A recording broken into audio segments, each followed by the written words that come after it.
When I was a boy, I lived near a crooked river. Every spring, the ice would break, the current would swell, and that wild river would tear at its banks, pulling trees and rocks into its raging flow. One year, a bridge collapsed into it, a bridge we thought would last forever.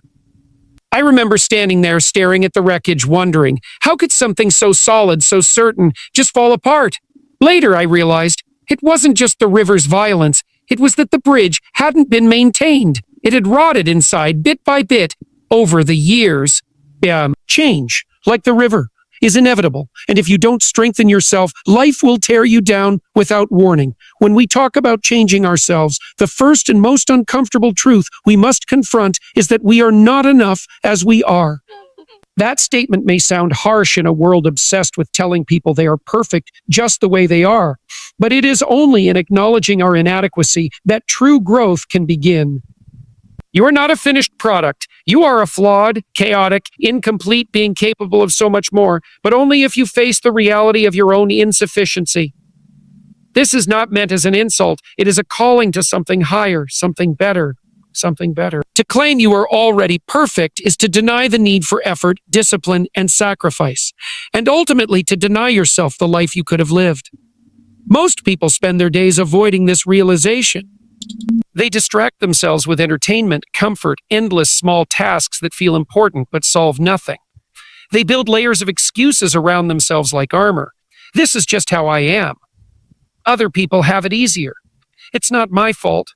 Every one of these lies shields them from the pain of seeing who they really are, but it also prevents them from ever becoming who they might be. You cannot change what you refuse to see. Admitting your weakness, your ignorance, your laziness, your fear. This is the beginning of real transformation, and it takes immense courage. But here is the paradox. While facing your inadequacy is painful, it is also profoundly hopeful. If you were truly stuck the way you are, there would be no reason to try, no reason to dream, to reach, to strive. But the very fact that you are not finished means you can become something better. Potential is embedded within you like seeds buried in the ground, waiting for the right conditions to grow. But seeds do not grow by being admired. They grow when they are broken open. Your inadequacy is not a prison. It is the soil from which your greatness can emerge, if you are willing to till it. This acceptance also demands that you stop comparing yourself constantly to others. You are not racing against your neighbor, your coworker, or even your former self. You are standing in direct confrontation with chaos and possibility, with the version of yourself you could be if you did the work, the person who can humbly say, I am not good enough. Yet, is far stronger than the one who clings desperately to the illusion of being flawless. Growth is reserved for those who have the honesty to say, I lack wisdom, I lack discipline, I lack strength, but I can change. At the heart of all lasting transformation is humility, not humiliation, but a deep, sober understanding of where you stand. You are a small, fragile creature facing a vast and brutal world. And yet, precisely because you are small, you have the capacity for enormous growth. The oak tree begins as a helpless acorn.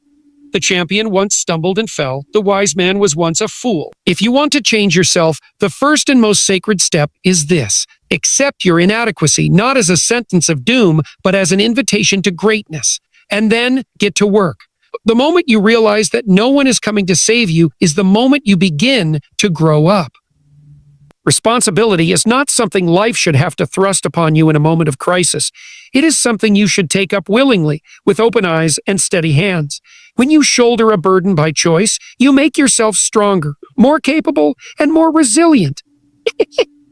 Waiting for life to corner you into change is a dangerous game. When change is forced upon you, it often arrives in the form of suffering, chaos, and regret. Voluntary responsibility, on the other hand, transforms you before disaster has the chance to do it for you.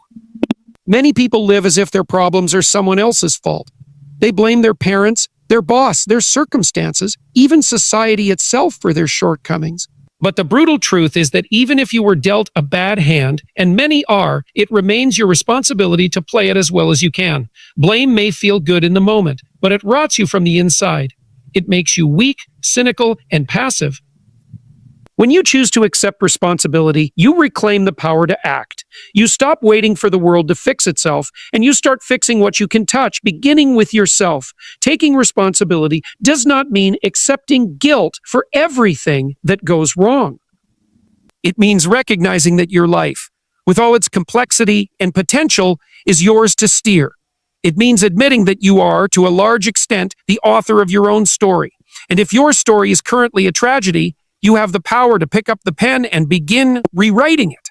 No one else can live your life for you, just as no one else will suffer the consequences if you squander it. Responsibility is the weight that gives your life meaning. Without it, you drift, aimless and hollow, prey to whatever storms blow through. It is better to voluntarily shoulder as much as you can bear, and maybe even a little more, than to live a life of avoidance and cowardice.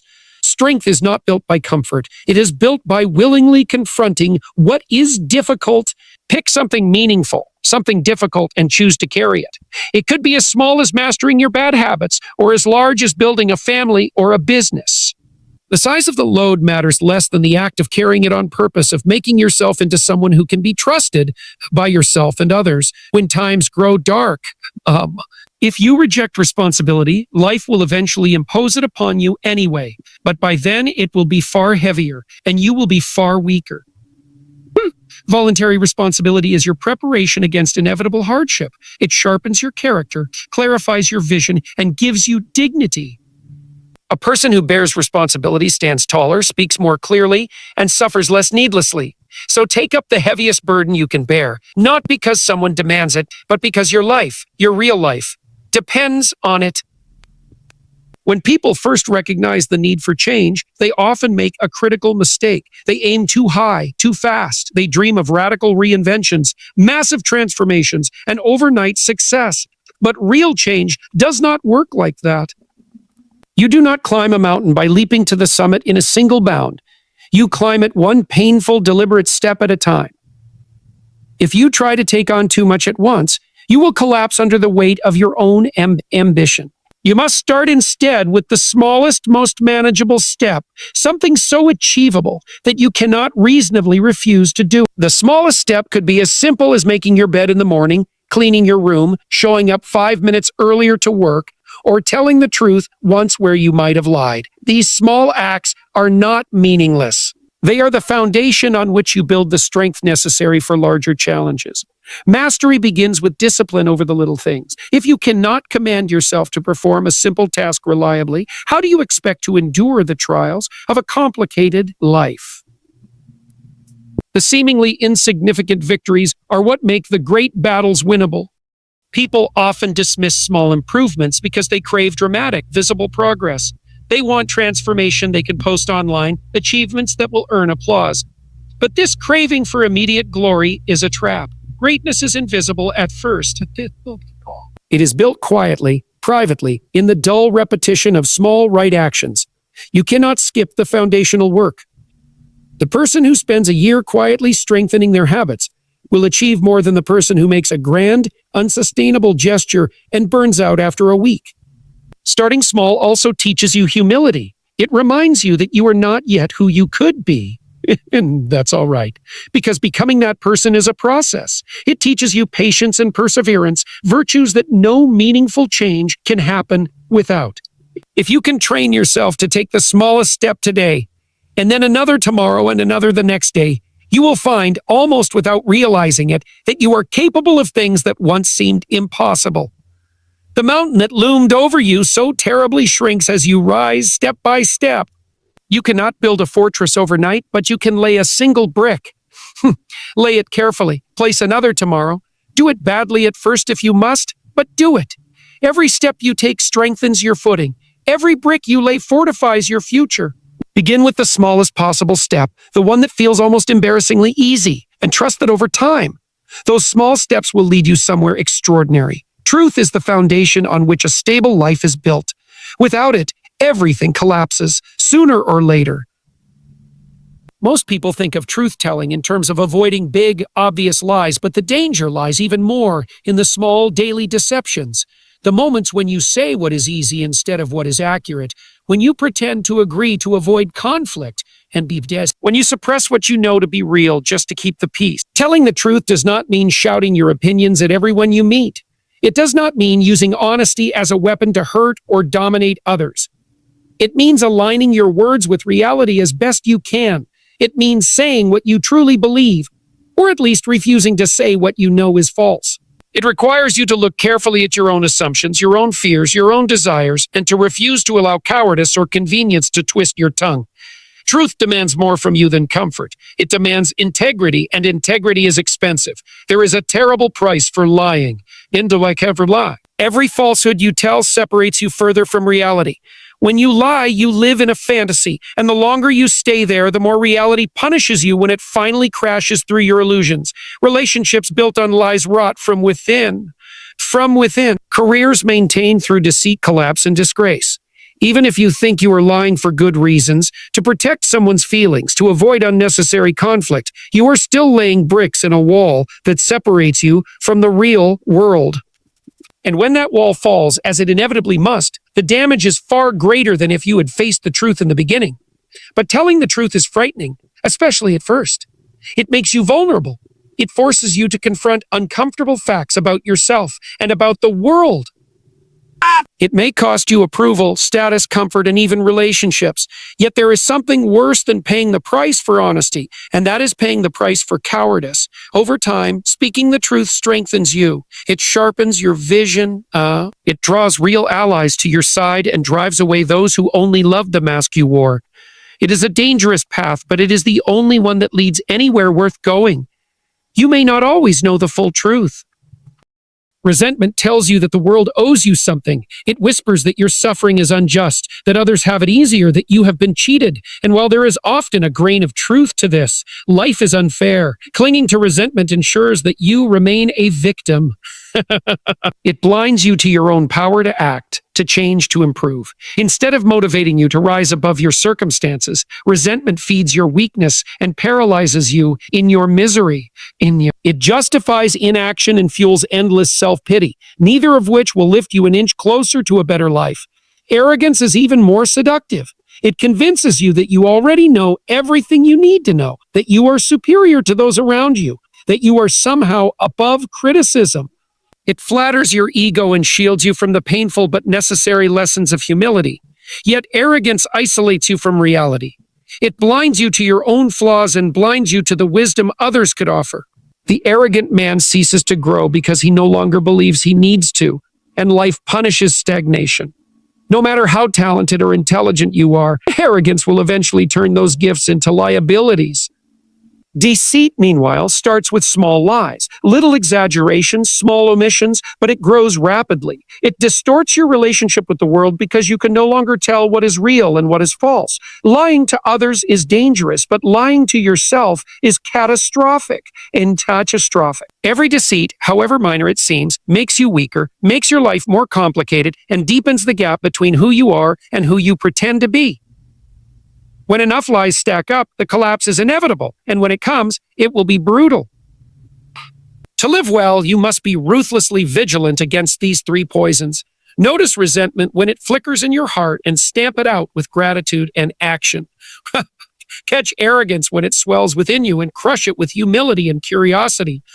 Detect deceit when it tempts your tongue and silence it with the hard, clear voice of truth. This battle is daily and it is exhausting, but it is also necessary. If you can keep these enemies at bay, you give yourself a chance at a life built on strength, dignity, and reality, and there is no substitute for that. One of the oldest truths known to humanity is that what you want most often comes at the cost of what you want right now. Sacrifice, the willing surrender of present comfort, pleasure, or safety, is the price you pay for a better future. Without sacrifice, you are trapped in the tyranny of the present moment, enslaved to your immediate desires. You cannot have it both ways. You cannot eat whatever you want, avoid every discomfort, and still expect to achieve greatness. If you are unwilling to give something up today, you have no claim on a better tomorrow. Sacrifice teaches you a critical lesson. that not everything you could have is worth having. It forces you to prioritize, to decide what matters most. Every decision you make is a trade between what you want now and what you want later. If you spend your days chasing only what feels good in the moment, you will soon find your life hollow, your dreams out of reach, your potential wasted. But if you are willing to endure difficulty now, to study instead of wasting time, to save instead of spending frivolously, to tell the truth when a lie would be easier, you lay the foundation for real, lasting success. The act of sacrifice transforms you. It trains you to endure hardship with purpose. It sharpens your vision, strengthens your will, and clarifies your values. It teaches you that your time, your energy, your attention are precious, and that spending them wisely is the difference between building a life of meaning and living one of regret. Every small sacrifice you make today, the skipped indulgence, the difficult conversation, the extra hour of work, strengthens the part of you that can carry heavier burdens tomorrow. Over time, those small sacrifices add up to a future you can be proud of. But sacrifice is not a one-time event. It is a way of life. It is not enough to make one good choice and then coast. The world demands that you continually give up lesser goods for greater ones, that you constantly reorient yourself toward what is most valuable. This is difficult and often deeply painful. It may mean giving up friendships that drag you down, careers that do not challenge you, comforts that dull your ambition. Yet in that pain, there is a hidden joy, the joy of becoming the kind of person who can shape reality rather than be shaped by it. You must ask yourself daily, what am I willing to give up now so that my future self will thank me? What pain will I choose today so I can avoid a worse pain tomorrow? Sacrifice is not suffering for its own sake. It is suffering with a purpose. It is the disciplined refusal to betray your future for the sake of your present whims. A man who understands sacrifice does not live easily, but he lives freely. He knows that the path of immediate comfort leads to long-term misery, and he chooses again and again to endure today so that he might rise tomorrow. In every life, there are dragons, forces of fear, chaos, and destruction that stand between you and the life you could have. You can pretend they aren't there. You can try to hide from them, distract yourself, or blame others for their presence. But none of that will save you. Sooner or later, the dragon will come. If you wait for it to find you on its terms, you will be weak, unprepared, and terrified. But if you choose to face it voluntarily, if you go out to meet it, eyes open, heart steady, you turn fear into strength, chaos into opportunity. Facing the dragon voluntarily means confronting what you most fear, not because you are forced to, but because you have chosen to. It means admitting the hard truths you would rather avoid, dealing with the problems you wish would solve themselves, stepping toward the very things that make you tremble. It is in those terrifying spaces, in the job interview you're dreading, the difficult conversation you're postponing, the painful change you know you need to make, that your growth waits. Avoidance makes the dragon grow bigger in the dark. Confrontation shrinks it. There is deep wisdom in the old stories where the hero must enter the cave where the dragon guards the treasure. The treasure you seek, confidence, skill, peace, meaning, is hidden behind what you are most unwilling to face. Safety is a lie. Comfort is an illusion. True security comes only from voluntarily taking on the burden of existence and proving to yourself that you can withstand it. You cannot eliminate the dangers of life, but you can become someone who is stronger than those dangers, and you do that by marching straight toward them. It is important to understand that voluntary confrontation does not guarantee immediate victory. You will stumble, you will feel fear, and you may even fail at first. But every step you take toward the dragon makes you braver. Every time you do something you thought you couldn't do, you redraw the boundaries of who you are. Courage is not the absence of fear, it is action in spite of it.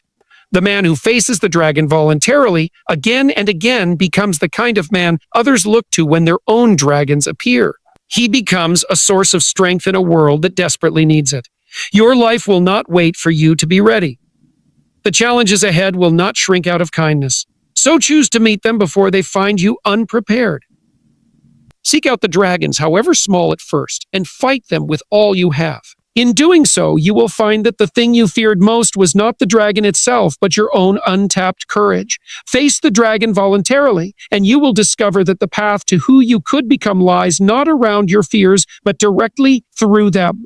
plateau. It is tempting to believe that one day you will arrive, that you will solve all your problems, perfect yourself, and finally be able to rest. But that is not how life works. The process of growth, of struggle, of becoming never ends. There is no final destination where everything falls perfectly into place and stays there. The idea of completion is a lie that breeds complacency and decay. Each challenge you overcome prepares you for a greater one. Each goal you achieve opens the door to a higher, harder goal. Growth does not make life easier, it makes you stronger. And as you grow, life demands more from you, not less. You will not be rewarded with a permanent vacation for your efforts. You will be entrusted with greater responsibility, greater weight, greater meaning. This is not a punishment. It is an invitation to live more fully, to engage more deeply with the world, to become someone who can bear a heavier load and find satisfaction in the burden. There will be times when you feel exhausted, when you want to stop striving, when the voice in your head says, "Haven't I done enough?" And perhaps you have done much, more than many would ever attempt, but the process cares nothing for comparison. It only asks, have you given all that you could give? Comfort whispers that you deserve to rest permanently, but meaning demands that you continue to climb. Rest, yes, but as preparation for the next ascent, not as an excuse to quit the journey altogether. The danger of thinking the process will end is that you begin to resent the work. You begin to see every new challenge as an injustice, every difficulty as a sign that something has gone wrong. But if you understand that the process is endless, you can embrace each new difficulty as a necessary part of the path. You can greet hardship not with bitterness, but with a kind of grim gratitude.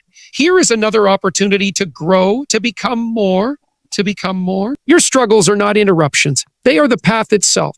The man who accepts that the process never ends finds a strange kind of peace. He stops waiting for life to become easy. He stops fantasizing about a future where he no longer needs to try.